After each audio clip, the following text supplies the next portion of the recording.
Hello again, everybody. I'll try to make this explanation quick, just hang on a second. So you might be wondering, Kiwi, you already posted this chapter like a year ago, why are you posting it again? This is kind of like the Pad Fratches situation, where I added an improvement to a chapter because the original was disappointing, except this time I changed the whole chapter rather than just a small bit. Don't worry, the point of the chapter is still the same. The gems go out, Nephrite calms Steven down, they heal him, but whoops, he's a little bit bonkers still. But I decided to add a few more things because, for one, this is the oldest chapter in the rewrite. I made it first. I don't know if you guys know all of this, except I made this one first, so the writing and the voice acting itself is not at its fullest potential.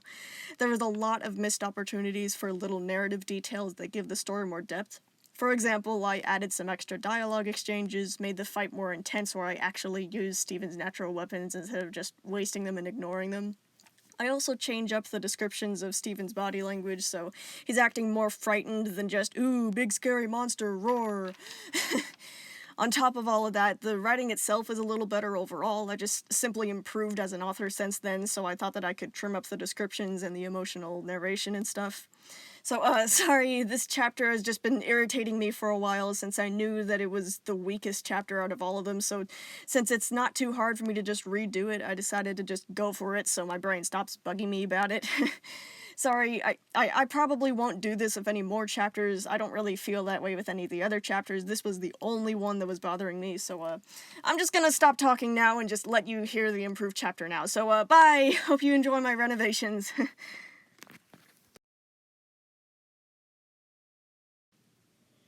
Nephrite remembered what it was like to be corrupted. Nothing made sense. She could hardly see or hear. Every movement felt like the stab of a dagger.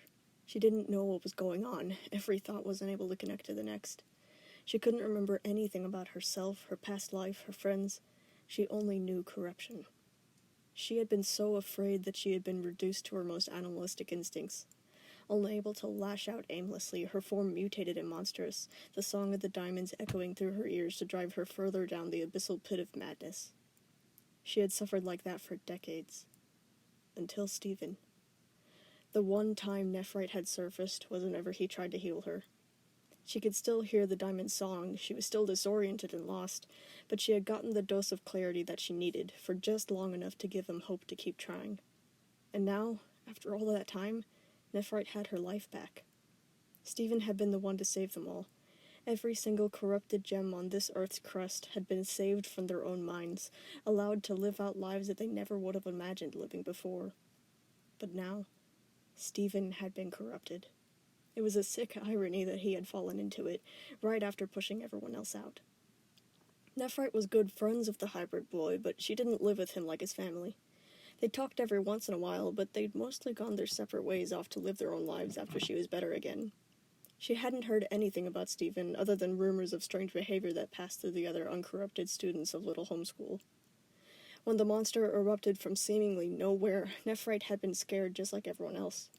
But now that she had learned that it had been Steven, the empathy was painful. Every other uncorrupted gem felt it too. All of them, at some point, had been healed and introduced to their new lives by him. To learn that the gentle, loving, patient hero that they'd all known was now experiencing something that they'd never wish on their worst enemy. It was almost impossible to stand. Nephrite had to do something. All of them did. And that was why they had come up with a plan by morning. Steven's closer family had gathered together with the gems who weren't occupied of trying to find rations for the humans, formulating a plan all night long on what they could do to stop him without hurting him. The biggest problem was Steven's lack of poofing. They couldn't just attack him and bubble his gemstone. They had to be careful, but not too careful, where he ended up accidentally shattering them all anyway. They knew that he couldn't recognize them. He wouldn't even know if he had crushed them underfoot. So instead of being able to put his poofed gemstone in the diamond's tears and letting him reform, they had to somehow submerge his gem in the healing fluids while he was still in his monstrous form. And after hours and hours of grueling brainstorming, they managed to mix their resources to figure out the best way to go about this. They rehearsed, they memorized, they prepared themselves, and now they were ready. But not everyone could go. Some gems were still poofed. Lars's crew, as well as a handful of other gems, would stay behind to guard with the Sun Incinerator. They might be able to hold their ground against Bluebird's rebellion. They still didn't know where they had retreated to, but if they showed their faces again, they needed to keep them from ruining the plan. If the rebellion decided to attack, Lars's crew knew how to explain the misunderstanding to the majority of the citizens. But Bluebird, Holly, and Curly might not be as easily convinced. They might be doing this just for themselves and for the sake of hating Steven, not just because they thought that he'd tried to shatter White Diamond. All of the humans, whether they were injured or not, were left behind. All except Steven's human father. Though he'd be monitored carefully by the other gems, he was allowed to come simply because of his connection to his son. He had refused to be left behind during this, insisting that his son needed him and that he was tired of running away. Out of anybody in all of Beach City, he would have the best chance of reaching him and calming him down after the corruption was over. They didn't know what he'd be like after, if his plan even worked. He'd been pretty bad before, and he was still halfway fused with a human, who may or may not be dead. Nephrite had led gems into battle during the war, and their march back to the ruins of Beach City felt so similar that she was almost breathless of dread. The pattering of hundreds of footsteps, the shuffling of weaponry, the hushed whispers. But she couldn't falter because of bad memories. She had to be there for Steven, just like everyone else who was marching alongside her. The 3 towering diamonds were around the group as they made their way through the thickly wooded forest.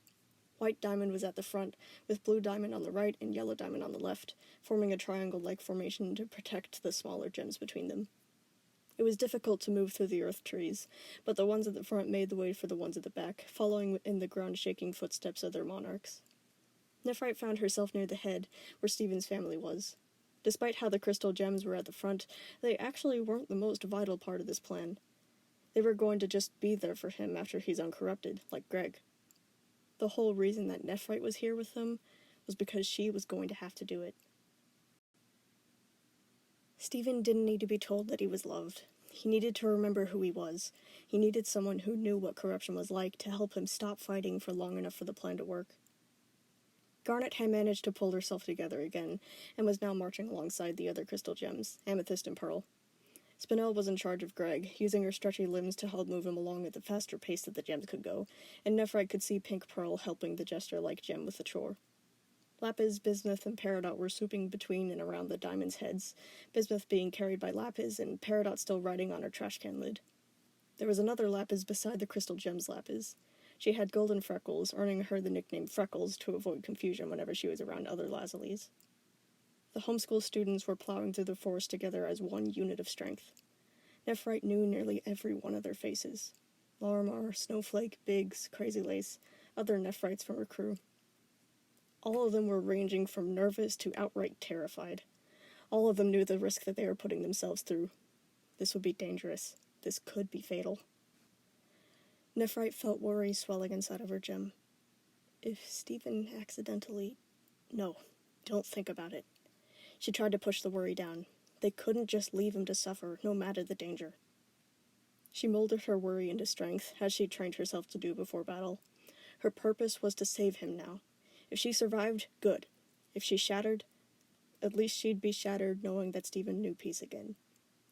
Nephrite turned her sights forwards instead, a sense of drive and purpose to her step whenever she moved over fallen trees and around tangling thorn bushes, marching ever closer to the smoking wreck that had become the town. They had to do this. No, they would do this. For Steven. Just as he had done for them. As the roaring sounds of Steven's monster grew louder, the tension grew, even the smallest whispers of conversation drifting away into nothing. The familiar fear set in around her face that the cold didn't reach her chest. She was ready. The trees peeled away into countryside, which soon became overturned dirt speckled with bits of thrown rubble. Eventually, the rubble became more and more consistent until they were standing on pavements between abandoned buildings, completely devoid of life. Most telephone poles had fallen from the shaking of the earth, most windows shattered into pieces. There wasn't even seagulls anymore. They had all been scared off. Much of the outer city was intact, though, but that didn't hide the beast only a few blocks away. Above them, casting a wide and dark shadow over them, was Steven. He was just as intimidating as before, if not more in the reddening light of dawn. He was like an absolutely massive lizard, layers of pink scales overlapping like armor to form a thick hide over heaping masses of muscle. His back was filled with clustering quills, prickling up and bristling like an angry cat's arching back, hooked horns curling over his head and around his fang-lined jaws like a trident. His 4 melting eyes rolled wildly in his head, his 6 crushing limbs stomping down into the earth, his swinging tail tipped in a star-like mace of spikes that clawed into anything that stood in its path. Nephrite could just barely spot it, but she caught sight of the flapping piece of fabric on the tips of one of his horns. Steven's jacket was stuck there, speared like the head of an overthrown king. His sheer power was enough to almost freeze them in their tracks, a sudden urge of instinctual fear making them want to run away as far as they could get from the gigantic, destructive beast. He hadn't seen them yet, even though they were only a few miles away. His dulled senses made sure of that. He was going in circles near the middle of the town, trampling the same 10 buildings over and over again. It looked like, from the trench that was forming underneath his paw steps, that he'd been doing that for many hours now. She watched drops of the acidic saliva fall and splatter to the ground beneath his feet, a sizzling hiss coming to her ears as she saw the ground being eaten away by the destructive substance. Stephen was panting in a ragged, strained manner. Whimpers wrung their way out of his throat, his tongue hanging out, foaming at the mouth like a rabid animal. He was stumbling haphazardly left and right, making strange growling sounds that almost sounded like an attempted word. Her eye watered. She could feel others around her, his family, feeling the same grief that she was. His pained noises, his aimless, unstable body language, all of it felt like a twisting wrench to her gem. Nephrite knew the pain that he was lost in. She recognized it all too well. Her drive to help him swelled past any fear that she had felt before. She never wanted anybody to feel that way ever again. "Are you sure you'll be able to reach him?" Garnet's voice broke her from her thoughts. The tall magenta permafusion had a strong hand on her shoulder, her visor hiding her eyes as usual. But Nephrite knew what expression Garnet wore. Uncertain worry. Stephen's family members were trusting her to be able to save Stephen. They'd argued a lot back in the forest about it, but Nephrite had insisted that it wouldn't work if they just tried to talk to him again.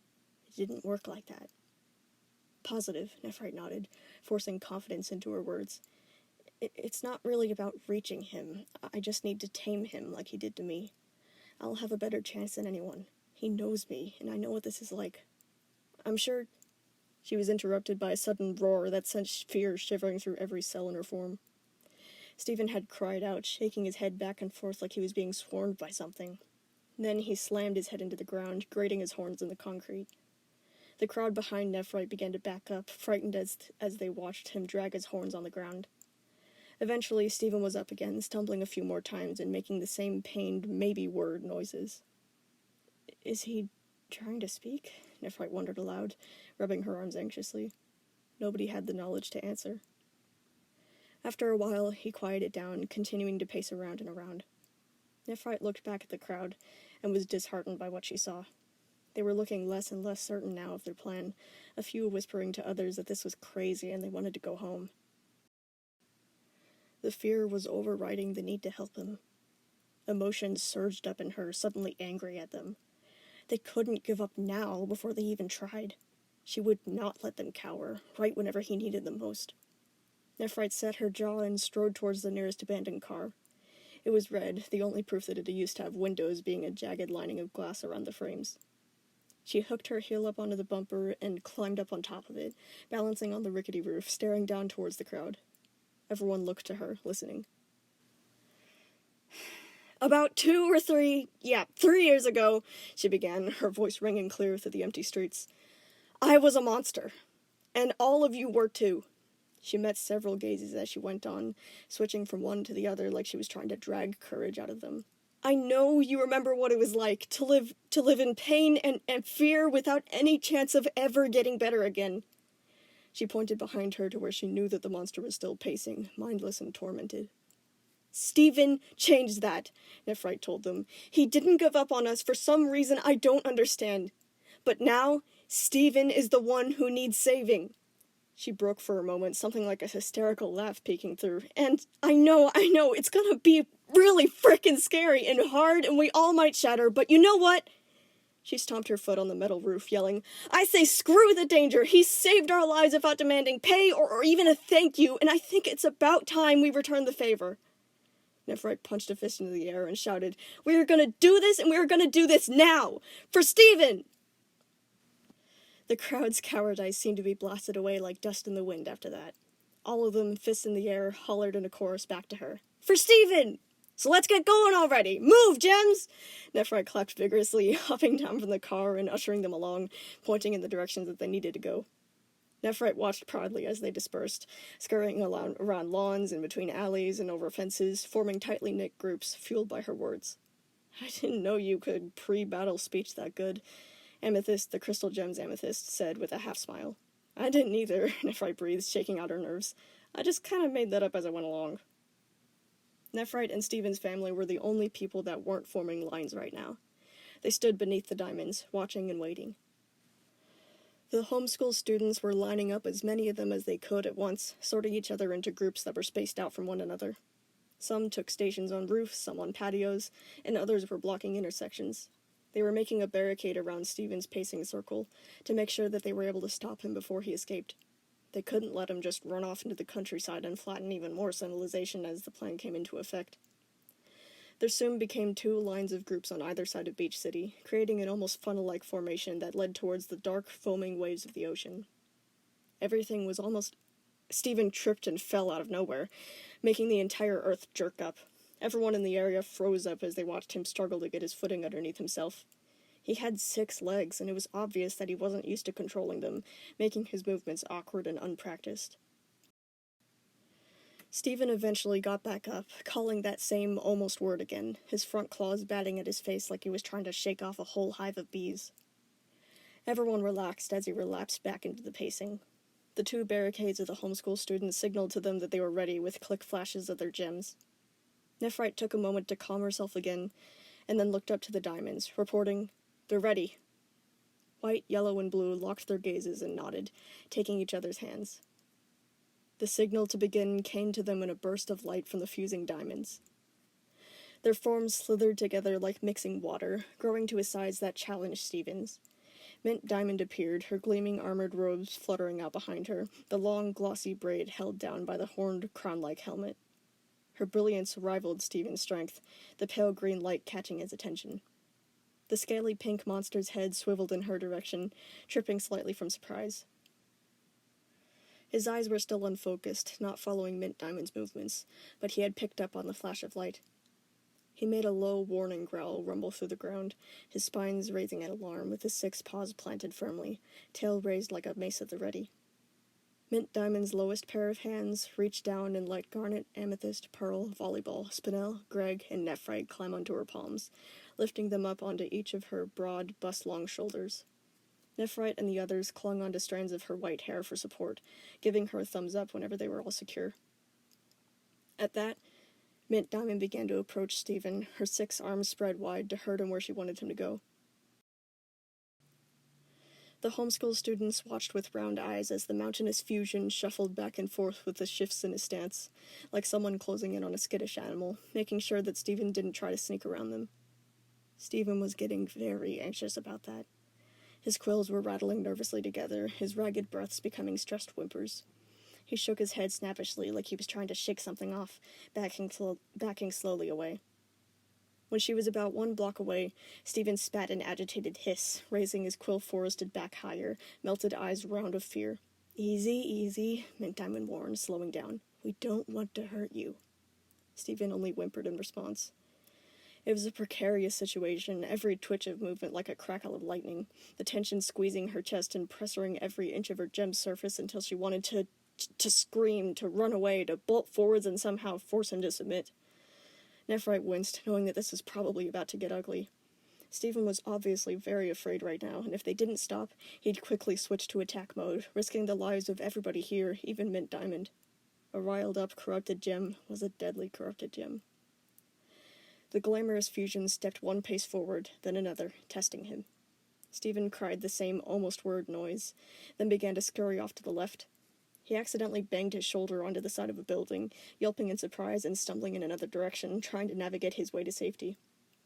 The groups of homeschool students on that side were ready for him. Before he got within a block of them, they began to holler as loud as they could and shoot off flashy blasts of their weapons. None of them were trying to hit him, obviously. They were just trying to be loud. They really hoped that they could just scare him off, if it came to attacking him. Luckily, Steven didn't just plow on. He skidded to a stop, his 6 legs tangling up in each other and almost falling over again, his tail swinging and slamming down behind him. The lights of the weapons reflected in his eyes. Steven screeched in fright and changed his mind, turning around, only to see Mint Diamond getting closer. Steven continued to back off towards the ocean, still choking out the same almost word. He was about where the boardwalk used to be, but not in the ocean, and his terrified gasps were turning into growling hisses now, reaching his temper's limit. "Easy, Steven, just a little farther," Mint Diamond tried cautiously, waving him in the direction of the water. He had one back paw on the water now. His body jolted in alarm, glancing back, shaking the water off and trying to get out of the ocean, but then realizing that Mint Diamond was nearly touching him, so close, too close. It was too much for him. All at once, like the explosion of a bomb, the stress snapped like a splintering twig bent too far. The beast roared in a quaking scream of defiance, the sound wave blasting outwards from his maw, knocking Mint back with an incredible force. He lowered his curving bull-like horns and charged. "Oh no!" Nephrite shrieked. In the flash of a second, thousands of pounds of grisly reptile flesh rammed into Mint Diamond with enough force to carry her off of her feet. Mint Diamond was picked right off the ground as Steven tossed his head up, having her trapped between his 2 front horns. Nephrite and all the gems who were gathered on Mint Diamond's shoulders scrambled frantically for footholds, gripping tufts of hair and hanging on for dear life as Mint Diamond flailed through the air, landing heavily against an apartment building.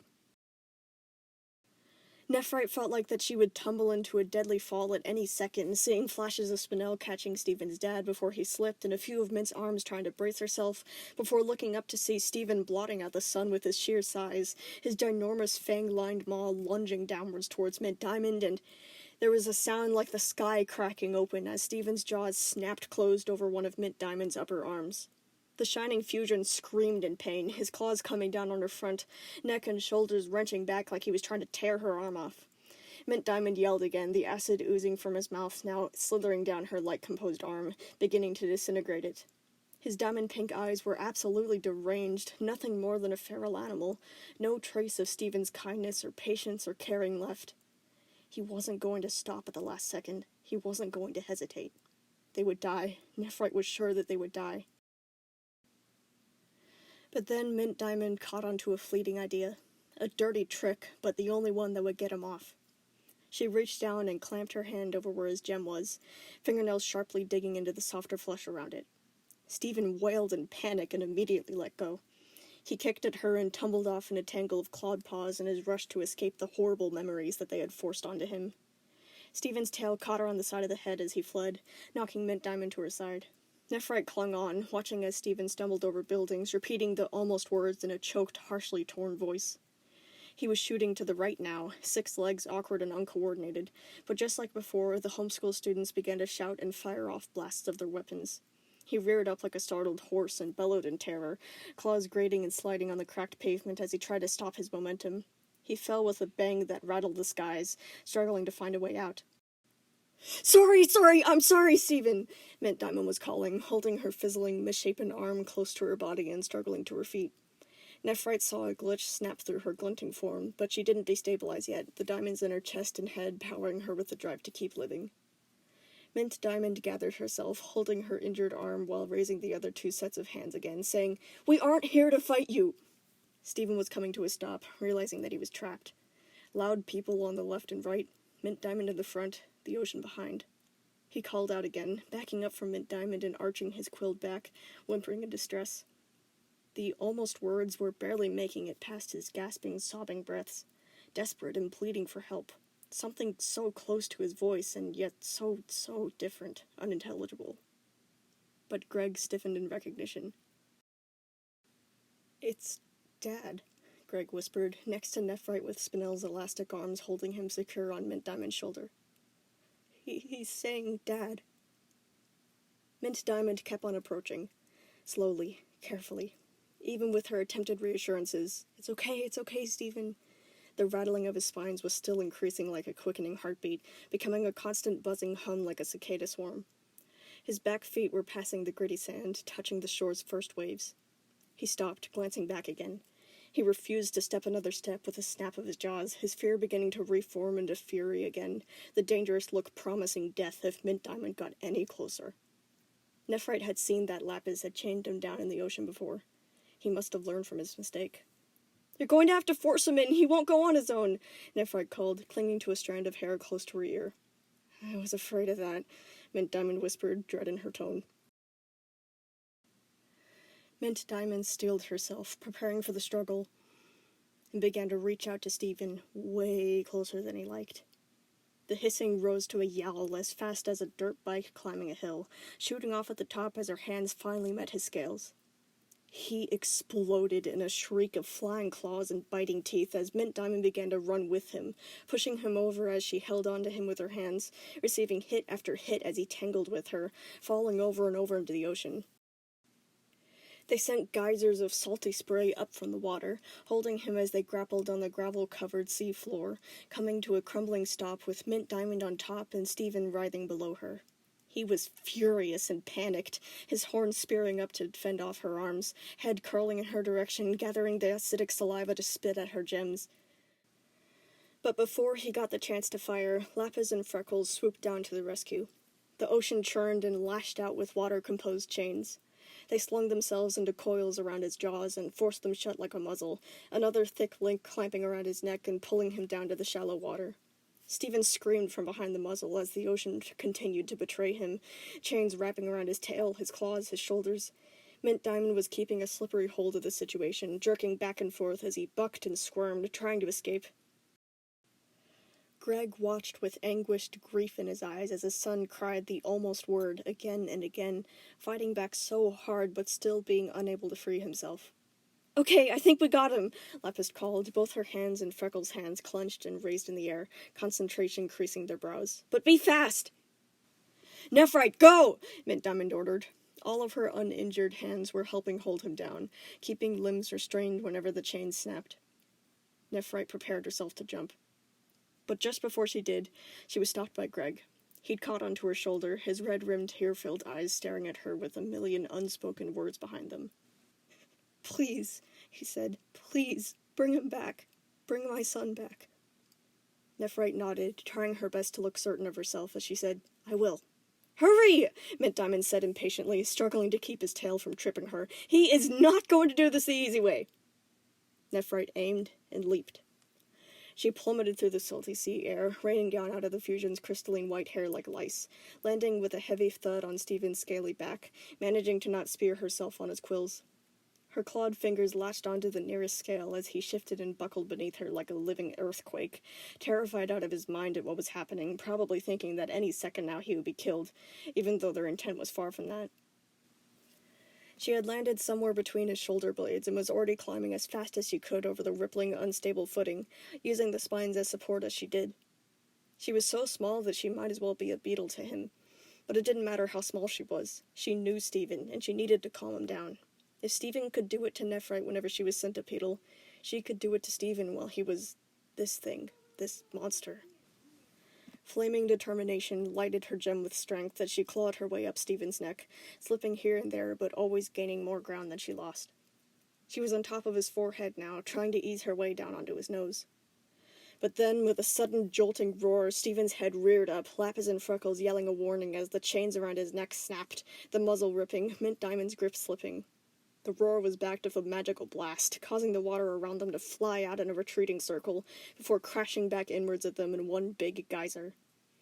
Nephrite was nearly thrown off, tumbling over and over in the air, catching onto the bottom line of his teeth to stop herself from falling into the splashing sea. Water slapped against her side as the ocean began to settle, and she held onto his gums with her pinching claws, legs swinging below her uselessly. Only when Steven's head was fully restrained by water chains again did she begin to try and move, yanking her body back up with all the strength that she had. Avoiding his fangs, she heaved herself over his cheek and onto the bridge of his nose, trying to scoot up closer to his eye. His face's scales were smoother than his back, lacking spines, making it twice as hard to get a grip. But she managed, just barely with her bug-like claws, to find a foothold right underneath his eye. He was blinking fast, trying to dislodge the speck that was climbing all over his face, but his head stayed relatively still due to Mint Diamond's hold on his horns and the ocean's chains. She had to be quick. She had to let him know who he was. "Steven!" she began, shouting as loud as her voice allowed. "It's Nephrite! Senti! Do you remember me?" His pink, sharp eyes rotated around, the diamond-shaped pupils focusing on her face.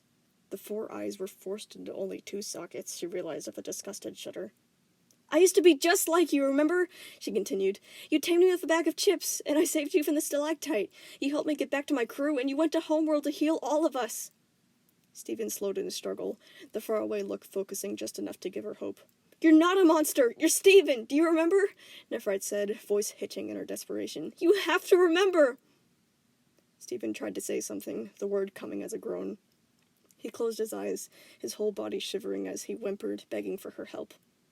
She hugged his face, the distress like a mirror to her, saying, I know, it hurts real bad, and you're scared, and nothing is making any sense, you don't know what to do." She shook her head, refusing to be lost in her matching memories right now. "But we can help you! This won't last much longer. Trust me, we know how to heal you. You're gonna be okay." He was looking at her again, hopeful, confused. "It'll be over soon, and you'll be Steven again. You just have to relax," Nephrite reassured him, trying to smooth her voice into something more comforting than just shouting at him. "Relax, just calm down with me. That's all you have to do. Calm down." He looked so tired. He began to give in, shuddering with one last push of resistance against Mint Diamond, making a wave of ripples in the water around his legs. He felt trapped and scared, with nowhere to run. Weariness from hunger and exhaustion seemed to be weighing him down heavier than ever, with Nephrite's whispered comforts lulling him into submission. "There you go, calm," she said, continuing to talk to him since it seemed to be helping. "All that running around was exhausting. We can just lie down and be calm now and let the diamonds heal you so you can feel better again, right?" Steven finally stopped struggling, bending his head down low with the crippled whine. He rested his chin on the sandy floor of the shallow water, trembling like an abandoned kitten from fear and pain. When he made no move to fight back again, Nephrite called back to the others. "Let him go, slowly." "Are you sure?" Mint Diamond asked. "I'm the one sitting about 2 yards from his teeth, aren't I?" Nephrite raised an eyebrow. Mint Diamond and the Lazulis seemed reluctant, but they relaxed their hold bit by bit until the restraints were gone. Steven stayed right where he was, panting in and out, curling up sadly. Tension gripped every muscle and Spike, eyes drooped shut. He looked so feeble that it was hard to imagine that he had been bent on tearing Mint Diamond's arm off only a few minutes ago.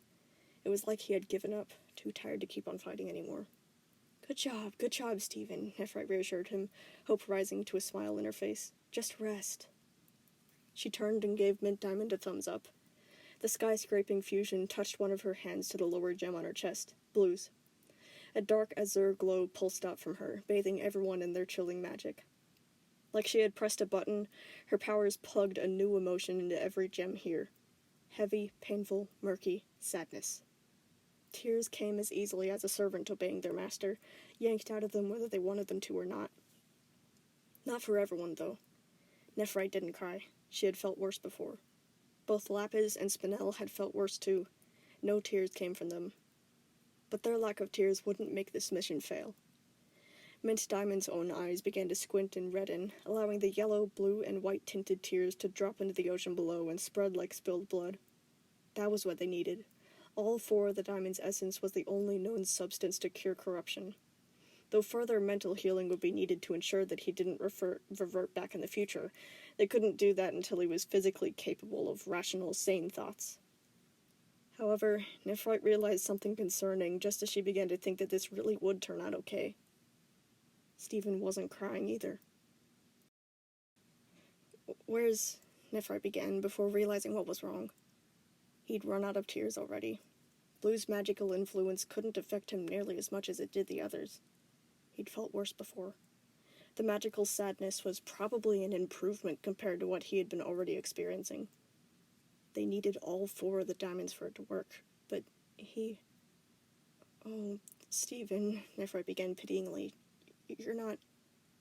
Would it still work?" Yellow's tears healed the physical corruption. Blue's tears healed their minds so they stopped being wired to animalistic instincts. Steven's tears calmed them down enough to stop the thoughts that started the corruption initially. White's tears made the others permanent. But without Steven, would he revert? White's would counteract the corruption no matter what by making sure that Blue and Yellow's effects stayed stuck. But he would stay just as panicked as he had been whenever he reached that point of corruption. The same emotional pain, the same guilt and hopelessness, the same broken state of mind. What would happen to him? That's okay, Nephrite said quickly, trying to convince herself of this as much as she was trying to keep Steven calm. It'll still work, you just might be a bit panicky once you come back. Nephrite watched as the mixture swirled around his scaly body, seeping past the plated pink armor, washing through his gem. There was a moment of gravitating pause. Seconds passed. Their worry increased with every breath. She was about to say something, but then Steven suddenly seized up with a frenzied, agonized wail. And then he began to shrink. It wasn't smooth or fast. She clung to his nose as he howled in pain, his whole body gripped in violent spasms. Mint Diamond hurriedly began to move him as he became smaller and smaller, managing, with help from the Lazulis, to roll him onto dry land with the diamond's tears still soaking his gem. Eventually, his head became tiny enough to where she couldn't stand on it anymore. Her feet touched the wet, muddy sand, her hands still holding both sides of his face firmly. It's almost over, Steven. You're okay. You're doing good, Nephrite told him as the scales retreated, the quills sinking down into his back, his tail slithering further up his spine. He didn't reform to look exactly like Steven, mostly because it wasn't just Steven. Nephrite had been briefly filled in by his family. He had fused of his injured or possibly dead human partner in an attempt to save her life. But she wasn't alive to coordinate, resulting in a mutated, one-sided fusion. The fusion was mostly Steven, with a set of thinner arms for Connie as well as patches of darker skin, a boost of height added to him due to the extra human mass so that he was about 7 feet tall. Connie didn't seem to be conscious or in control of their actions at all. She might be permanently dead, with her corpse melted uselessly into his body in some illusion of hope. Either way, this caused him to be horribly deformed, to the point where his face still had 4 eyes that were squeezed together into sockets that were too small for them. His body was mangled and twitching, his torn clothes stretched over his body, and his shredded pink jacket hanging loosely off of his shoulders. He had stopped shrinking by now, but he didn't look anything near normal yet. The scars from the corruption still lingered. He had curled pink horns poking through his dark, tangled, salty hair, patches of hardened magenta scales over the backs of his hands, his cheeks, his shoulders, his knees, and most of all, in a spreading splotch around the dotted gem in his pulsing stomach. His fusing pupils were as pink and diamond-shaped as ever, his teeth sharp, tusks jutting out of his jaw. He was a pincushion of spines, the tips of his fingers hooked with claws, impossible to approach at almost any angle. Nephrite knew that all corrupted gems had scars like that. Horns, fangs, claws, scales. But this was quite a lot, or at least more scars than she'd seen on any of her friends. Her scars were just jagged teeth and prickling hooks at the tips of each of her fingers, like a centipede. Steven's made up about 2/3 of his body. She knew the scars would gradually recede over time and healing, but this was such an unusual amount of it. What had happened to her poor friend in the time that they had lived their own lives? She tried to put her questions aside, instead holding his head up to try and gain his attention, whispering to him, good job, Steven. It's over, see? You're back, you're safe." He looked so stunned, utterly speechless, staring at her like she wasn't real. His body buckled the rest of the way, and he fell into the sand, his fall lessened by Nephrite's hold. His mouth was moving without words escaping. His whole body was racked of trembling, despite the fact that he felt warm to the touch. "Steven?" she tried. "Steven, can you hear me?" He looked so completely broken that he didn't even look at her, like he hadn't even realized that he wasn't corrupted anymore. He just shivered awfully, his breaths uneven and labored. Finally, he managed to say something. "I'm not Pink Diamond. I'm worse." "What?" she breathed. He continued the senseless ramble, not seeming to be able to stop himself. "I'm not Pink Diamond. I'm worse. I'm not Pink Diamond. I'm worse. I'm not Pink Diamond. I'm worse."